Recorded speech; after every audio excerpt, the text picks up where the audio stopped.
السلام علیکم۔ میں ایک کتاب ابھی پڑھ رہا تھا اور اس پہ میں نے ایک واقعہ پڑھا اور وہ واقعہ اتنا زیادہ دل پر اثر کرنے والا تھا کہ مجھ سے رہا نہیں گیا اور میں نے سوچا کہ میں دوستوں کے ساتھ ابھی شیئر کروں۔ ہوا یہ کہ حضرت ابو ذر غفاری رضی اللہ تعالیٰ عنہ کسی بات پر حضرت بلال کے رضی اللہ تعالیٰ عنہ کے ساتھ ان کا ڈفرنس آف اوپینین ہو گیا، تو اس میں حضرت بلال نے اپنی رائے دی اور بڑے ان کو کہا کہ یہ ایسے بات ہے اور یہ صحیح بات ہے۔ اس پر حضرت ابو ذر غفاری کو غصہ آیا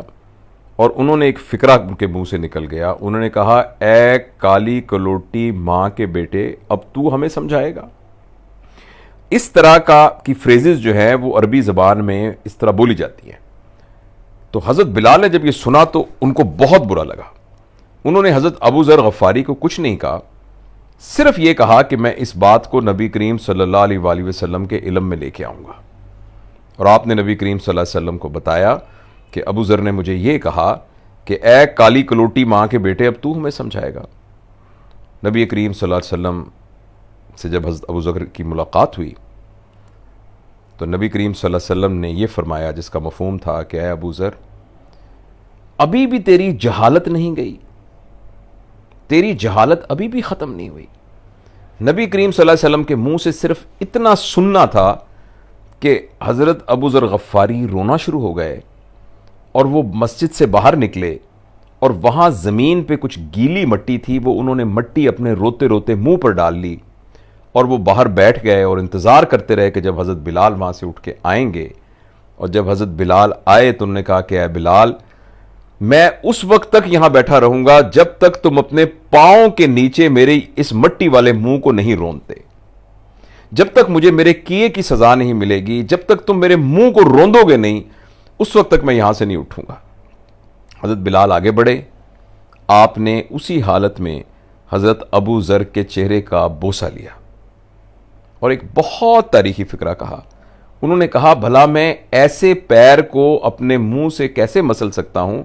جس نے ایک دفعہ بھی اپنے اللہ کے سامنے سجدہ کیا ہو؟ یعنی ایک وہ شخص جو اللہ کا بندہ ہے، اس کی اتنی توقیر ہے۔ تو میں یہ شیئر کرنا چاہتا تھا کہ یہ ہیں ہمارے اسلاف اور یہ ہیں ہمارے بڑے، اور یہ ہے اخلاقیات کا معیار،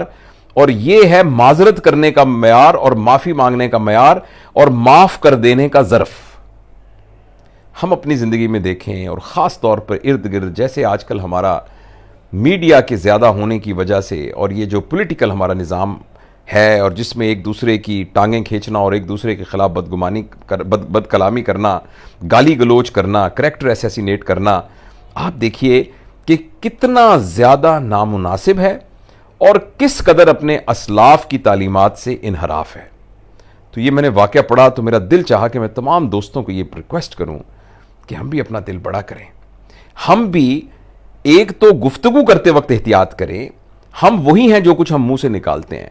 تو ایک تو اس بارے میں بڑا احتیاط کریں۔ ایسا فکرہ جو کسی کا دل توڑ سکتا ہے،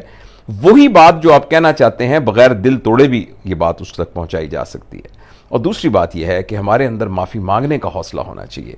اور ہمارے اندر معاف کر دینے کا حوصلہ ہونا چاہیے۔ ہم سمجھتے ہیں کہ ہم لوگوں کو میرٹ پر ٹریٹ کریں گے، ہمیں لوگوں کے ساتھ رحم کے ساتھ ٹریٹ کرنا پڑے گا۔ اور میں یہ اگر ہم یہ کہیں کہ بھئی میں جو ہوں میں تو اصول کے مطابق ہوں، مجھ سے کوئی بے اصولی کرے گا میں بالکل برداشت نہیں کروں گا، تو میرا اور آپ کا ظرف، میرا اور آپ کی سکل، میرے اور آپ کا جو معیار ہے وہ تو پرکھا ہی اس بات پہ جائے گا کہ جو اچھا نہیں تھا اس کے ساتھ ہم نے کیسا سلوک کیا۔ تو یہ بات میں آپ کے ساتھ شیئر کرنا چاہتا تھا۔